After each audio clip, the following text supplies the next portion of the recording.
Hello friends, welcome to Smart Study with Shika.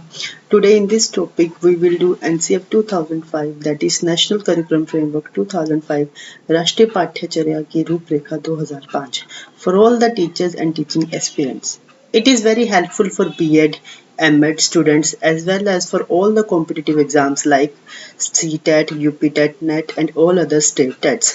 Video पसंद आए तो like share subscribe and comment करना मत भूलिएगा. So let's start.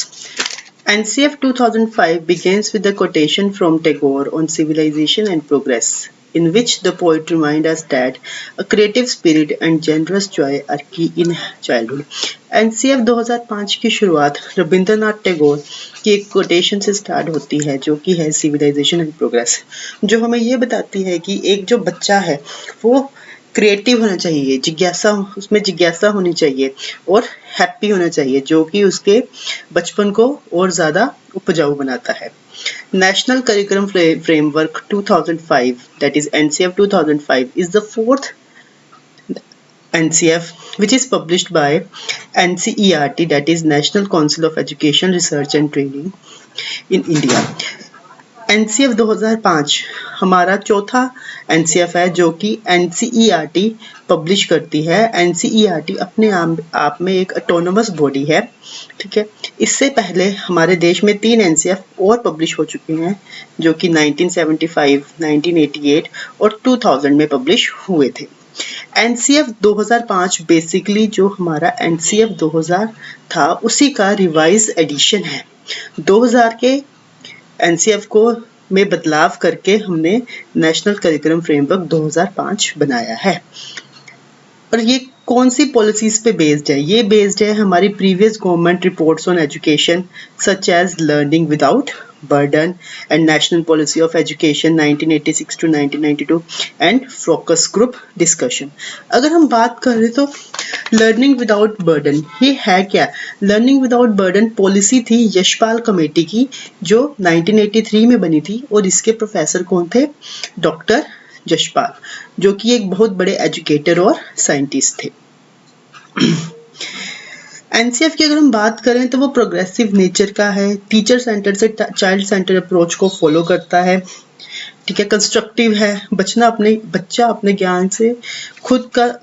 ज्ञान का खुद निर्माण करता है, ठीक है. NCF 2005 has been translated into 22 languages which is mentioned in the 8th schedule of our constitution. NCF 2005 जो है वो 22 languages में ट्रांसलेट किया गया है जो कि हमारे कॉन्स्टिट्यूशन के 8th शेड्यूल में मेंशन है. Next one is common discomfort. ऐसी क्या परेशानियां थी बच्चे को कि हमें NCF 2000 में बदलाव करके NCF 2005 लाना पड़ा? तो बच्चों को दूर दूर तक पैदल चल के जाना पड़ता था, उनका बैग बहुत हैवी होता था, स्कूल में बेसिक इंफ्रास्ट्रक्चर ही नहीं होता था, जैसे कि रीडिंग बुक्स नहीं होती थी, विजुअल एड्स नहीं होते थे, बिल्डिंग अच्छी नहीं है स्कूल की, बैडली डिज़ाइन फर्नीचर है, बच्चों के बैठने के लिए टेबल चेयर्स नहीं है, गर्ल्स के लिए अलग से टॉयलेट्स और सैनिटरी फैसिलिटी नहीं है, बच्चों को कॉर्पोरल पनिशमेंट दी जाती थी जैसे कि उन्हें मारना पीटना, ऑकवर्ड पोजीशन में उनको बिठा देना कि मुर्गा बन जाओ या मुर्गी बन जाओ. बच्चों का टाइम टेबल बहुत रिजिड था, कठोर था, फ्लेक्सिबल नहीं था, बच्चों को प्रॉपर ब्रेक्स नहीं मिलती थी खेलने के लिए, आराम करने के लिए. तो ये वो सारी चीज़ें थी जो बच्चों को परेशान करती थी और जिससे कि हमें लगा कि हमें NCF 2005 लाना पड़ेगा. तो कुछ हमारे गाइडिंग प्रिंसिपल हैं NCF 2005 में जो कि है, सबसे पहले है connecting knowledge to life outside the school. हमने बच्चे को सिर्फ एक क्लासरूम में बिठाकर ही नॉलेज नहीं प्रोवाइड करनी, उस नॉलेज को हमने उसके स्कूल के आउटसाइड एनवायरनमेंट के साथ भी कनेक्ट करना है. Second one is enrich the curriculum so that it goes beyond the textbook. जो भी हम करिकुलम बना रहे हैं, जो भी हम सिलेबस बना रहे हैं उसको हमने इनरिच करना है, उसको हमने अच्छा बनाना है ताकि जो हमारी बच्चे की सोच है वो बढ़ सके. जो भी हमारी टेक्स्ट बुक्स है उसे बाहर की दुनिया से हमें जोड़ना पड़ेगा. टेक्स्ट बुक्स ऐसी होनी चाहिए जो इंटरेक्टिव हो, जिसमें एक्टिविटीज़ हो और जो इजी लैंग्वेज में हो. Nurturing and overriding identity informed by the caring concerns within the democratic polity of the country. हमने बच्चों को एक ऐसी आइडेंटिटी बनानी है जो कि हमारी कंट्री की डेमोक्रेटिक वैल्यूज़ के साथ जुड़ी हो, उसकी डिग्निटी के साथ जुड़ी हो, ताकि वो एक अच्छा इंसान बन सके. Next one is making examinations more flexible and integrating them with classroom lives. ये बहुत सिंपल है. हमने अपने जो एग्जामिनेशन सिस्टम है उसको फ्लेक्सिबल बनाना है, लचीला बनाना है, ताकि हमारे जो बच्चे हैं वो और ज़्यादा सीख सके, उनके ऊपर कोई बर्डन ना हो एग्ज़ाम्स का. और उस एग्ज़ाम्स को, जो भी हम बच्चों के एग्ज़ाम्स ले रहे हैं, उसको हमने क्लासरूम की लाइफ के साथ कनेक्ट करना है. ठीक है. बोर्ड एग्ज़ाम्स को हटाने की बात की गई है एनसीएफ में. और लास्ट जो हमारा गाइडिंग प्रिंसिपल है वो है ensuring that learning shifts away from the rote methods. अब ये रूट मेथड क्या होता है? रट्टा लगवाना. हमने बच्चे को रट्टा नहीं लगवाना, हमने बच्चे को समझाना है. अगर हम कोई भी इंफॉर्मेशन बच्चे को दे रहे हैं, वो हमने बच्चे को बतानी है, समझानी है, ना कि बच्चा सिर्फ 4 लाइनों को याद करे और उसी को वो 4 लाइनें वो अपने सारी जिंदगी बोलता रहे, रटता रहे. तो ये थे हमारे 5 गाइडिंग प्रिंसिपल्स. आगे देखते हैं एनसीएफ क्या कहता है. Next one is NCF focused on learning by doing. जैसे कि हमने पहले भी किया, लर्निंग बाय डूइंग इज बच्चा जब कोई काम करेगा तो वो सीखेगा, तब वो उस काम से लर्न करेगा. Self reliance of the individual, बच्चा अपने आप में सक्षम बनेगा. एनसीएफ चाइल्ड सेंटर अप्रोच है. चाइल्ड में ध्यान को रख के हमने अपना करिकुलम बताना है. Universal enrolment and retention up to the age of 14. जितने भी बच्चे हैं उनको हमने 14 साल की उम्र तक उनको हमने एजुकेशन प्रोवाइड करनी है. Feeling of oneness, democracy and unity. बच्चे के अंदर हमने फीलिंग ऑफ वननेस कि हम सब एक है, डेमोक्रेटिक और यूनिटी की वैल्यू लेके आनी है. एक पर्सन है, बहुत ही महान पर्सन है, जेपी नायक, जिन्होंने बताया है कि क्वालिटी का एक एल्यूसिव ट्रायंगल है जिसमें कि उन्होंने मेन फोकस किया है इक्वालिटी. इक्वालिटी मीन्स कि हमने कोई बायसनेस नहीं रखनी. क्वालिटी मीन्स बच्चे को एक क्वालिटी एजुकेशन प्रोवाइड करनी है जिससे कि बच्चा एक बेहतर इंसान बन सके. और क्वांटिटी मीन्स बच्चे की एज के अकॉर्डिंग भी हमने उसको एजुकेशन प्रोवाइड करनी है. ठीक है. Next last one is standard curriculum with no bias. हमने एक ऐसा करिकुलम बनाना है, एक ऐसा लचीला फ्लेक्सिबल करिकुलम बनाना है जिसमें कोई भी भेदभाव ना हो किसी बच्चे को भी लेकर. Clear. So next one is learning and knowledge. अब लर्निंग और नॉलेज कैसे होनी चाहिए? हमने अपना करिकुलम ऐसा फ्रेम करना है जो बच्चे की होलिस्टिक डेवलपमेंट करे. होलिस्टिक डेवलपमेंट मीन्स बच्चे का चारों तरफ से विकास करे, जो कि उसकी physical, mental, social and emotional wellbeing से जुड़ा हो. उसका 360 डिग्री हमने विकास करना है. Constructive learning should be there. Constructive learning means बच्चा अपने ज्ञान का निर्माण खुद करता है. क्लियर. उसको जो भी ज्ञान है उसको हमने बाहर की दुनिया के साथ जोड़ना है.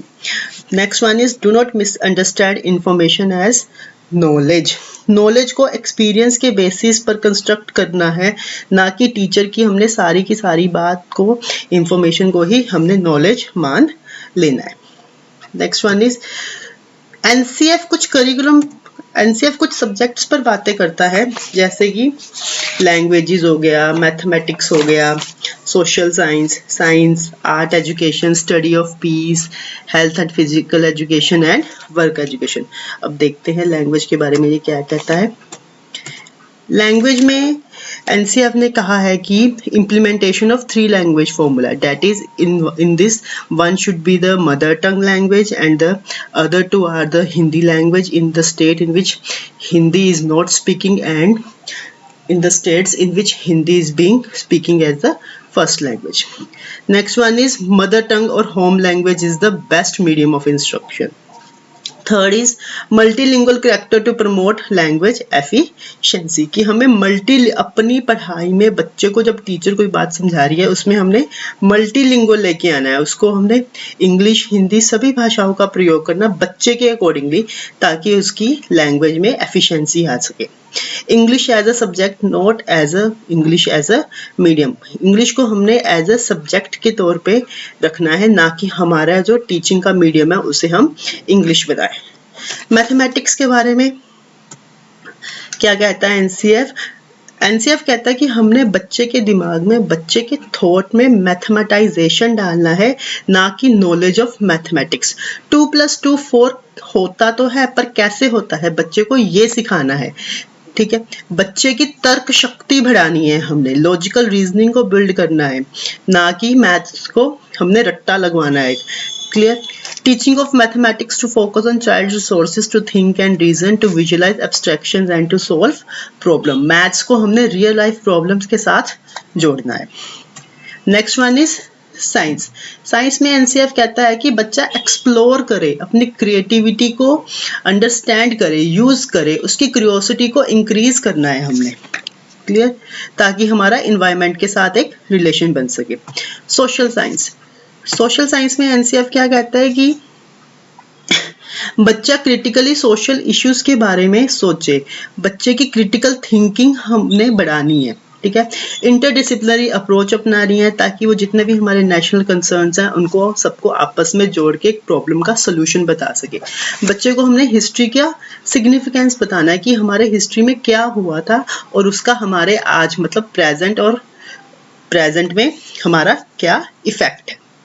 नेक्स्ट वन इज कुछ अदर सब्जेक्ट्स हैं जिनमें एनसीएफ फोकस करता है, और वो है फर्स्ट वन क्या है? Art education. आर्ट एजुकेशन में सभी सब्जेक्ट्स आ जाते हैं, जैसे म्यूजिक आ जाता है, हमारा डांस आ जाता है, विजुअल आर्ट्स आ जाता है, थिएटर आ सकता है। एक इंटरेक्टिव अप्रोच अपनानी है हमने, बच्चा सब चीज़ों के साथ अपने और जो उसके क्लास पे बच्चे हैं उनके साथ इंटरेक्ट करे, ना कि सिर्फ ये इंस्ट्रक्शन ओरिएंटेड हो कि टीचर आए बच्चे को इंस्ट्रक्शन देकर चला जाए। बच्चे को अपने व्यूज को एक्सप्रेस करना आना चाहिए। Next is health and physical education. बच्चे को अपनी हेल्थ और न्यूट्रिशन के बारे में जानकारी देनी चाहिए, प्रॉपर प्लान्ड फिजिकल एक्टिविटीज होनी चाहिए जिससे कि बच्चे का विकास हो।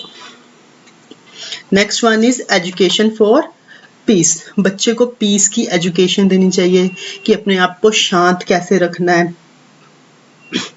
शांति का महत्व पता होना चाहिए बच्चे को। वर्क एजुकेशन, ऐसे बच्चे में नेसेसरी स्किल्स होने चाहिए ताकि उसका वर्क एक्सपीरियंस प्रमोट हो। वर्क एक्सपीरियंस के सब्जेक्ट को हमें इंक्लूड करना चाहिए। तो ये सब कुछ वेरियस सब्जेक्ट्स के बारे में आगे देखते हैं। क्लासरूम एंड इन्वायरमेंट, इसके बारे में एनसीएफ कहता है कि मिनिमम इंफ्रास्ट्रक्चर होना चाहिए and material facilities and support for planning A flexible daily schedule. Minimum infrastructure होना चाहिए हमारा स्कूल में, जो कि हमारे बच्चे की ग्रोथ को इफेक्ट करे, उसको डेवलप करे। फ्लेक्सिबल टाइम टेबल होना चाहिए, डेली शेड्यूल जो भी है हमारा। Focus on nurturing and enabling environment. School का जो इन्वायरमेंट है वो कंड्यूसिव होना चाहिए, अच्छा होना चाहिए, ताकि बच्चा उसमें रिलैक्स फील करे। Revisit tradition notions of discipline, जो हमारा पुराना तरीका था डंडे की मार से बच्चे को पढ़ाना, वो सब हमें हटाना चाहिए। बच्चे के अंदर सेल्फ डिसिप्लिन होना चाहिए। Discuss needs for providing space to parents and communities. हमें बच्चे का जो ज्ञान है उसको कम्युनिटी रिसोर्सेज के साथ जोड़ना चाहिए। क्योंकि बच्चा पेरेंट्स और कम्युनिटी में रहता है, क्या पता कुछ बच्चा कम्युनिटी से भी सीखता हो। Discuss other learning sites and resources like texts and books, libraries and laboratories and media and ICT. बच्चों को ये बताना है कि लर्निंग सिर्फ स्कूल या क्लासरूम में नहीं होती, और भी बहुत सारे तरीके हैं जिससे हम लर्निंग कर सकते हैं, जैसे लाइब्रेरी में जाके, लेबोरेटरीज में, media, ICT that is information communication technology. Performance is not everything. Performance ही सब कुछ नहीं होती, लर्निंग भी होती है। सिर्फ ग्रेड से ही बच्चे का विकास नहीं होता, लर्निंग भी बहुत ज़रूरी है। कुछ सिस्टमैटिक रिफॉर्म्स हैं एनसीएफ में। Teacher education should focus on developing professional identity of the teacher. जो भी टीचर एजुकेशन है वो टीचर की प्रोफेशनल आइडेंटिटी को डेवलप करे, बढ़ावा करे। जो टीचर है वो एक्ट एज अ फैसिलिटेटर हो, टीचर फैसिलिटेटर के तौर पे बच्चे को काम करे। प्रॉपर रिक्रूटमेंट एंड सिलेक्शन होना चाहिए टीचर का, प्रॉपर एग्जामिनेशन, टीचिंग एग्जामिनेशन, उनकी प्रैक्टिकल एग्जाम्स होने चाहिए। टीचर का फ्लेक्सिबल टाइम टेबल होना चाहिए। प्रॉपर उनको लचीलापन होना चाहिए उनके टाइम टेबल में। टीचर भी इंसान है, उनको भी प्रॉपर ब्रेक्स चाहिए। Vocational education should be including, teacher बनने से पहले एक वोकेशनल एजुकेशन प्रोवाइड करनी चाहिए हमें टीचर्स की। Teaching material should be based on interactive technology, जो भी टीचर्स अपनी टीचिंग में लर्निंग मटेरियल यूज कर रही हैं वो इंटरेक्टिव टेक्नोलॉजी में से बना होना चाहिए कि बच्चा और टीचर्स दोनों इंटरेक्ट कर सके आपस में, और जो भी वो ज्ञान का निर्माण कर रहे हैं उसको बाहर की लाइफ से जोड़ सके। So the last one is revise कर लेते हैं हम अपना NCF points to remember. NCF is, अब एनसीएफ है क्या, इसकी समरी क्या है। एनसीएफ सबसे पहले तो ये कि एनसीएफ कंस्ट्रक्टिव है। कंस्ट्रक्टिव मतलब बच्चा अपने ज्ञान का निर्माण खुद करता है, लर्निंग बाय डूइंग है। चाइल्ड सेंटर है, हमने बच्चे को सेंटर में रखकर अपना सारा करिकुलम बनाना है, अपनी एक्टिविटीज प्लान करनी है, अपना टाइम टेबल प्लान करना है। टीचर जो है वो फैसिलिटेटर बनकर बच्चे की हेल्प करे। लर्निंग विदाउट बर्डन, बच्चे के ऊपर किसी भी तरह का कोई भी बर्डन नहीं होना चाहिए, लर्निंग का कोई स्ट्रेस नहीं होना चाहिए। Discourage rote method, rote method मतलब बच्चे को हमने किसी भी तरह का रट्टा नहीं लगवाना, हर बात बच्चे को समझानी है कि ये कैसे हुआ, ना कि टीचर की जो 4 बातें हैं वही बच्चा रटा रटाए बोलता जाए। प्रैक्टिकल नेचर, प्रैक्टिकल नेचर मतलब बच्चा अपने लर्निंग बाय डूइंग मेथड से सीखेगा। क्रिएटिव होना चाहिए, हर बार हमें न्यू एक्टिविटीज न्यू अप्रोचेस को फॉलो करना चाहिए। So that's it for today. अगर आपको मेरा वीडियो पसंद आए तो लाइक शेयर कमेंट करना मत भूलिए, साथ में सब्सक्राइब ज़रूर करिए। सब्सक्राइब के साथ जो बेल आइकन का बटन है उसे ज़रूर प्रेस करिए, जिससे कि आपको आने वाली वीडियोस मेरी सारी का नोटिफिकेशन आपको मिल जाएगा। और अगर आपको इस टॉपिक की PDF चाहिए तो आप टेलीग्राम चैनल, मेरा टेलीग्राम चैनल जाके ज्वाइन करिए, जिसका लिंक आपको डिस्क्रिप्शन बॉक्स में मिल जाएगा। Thank you.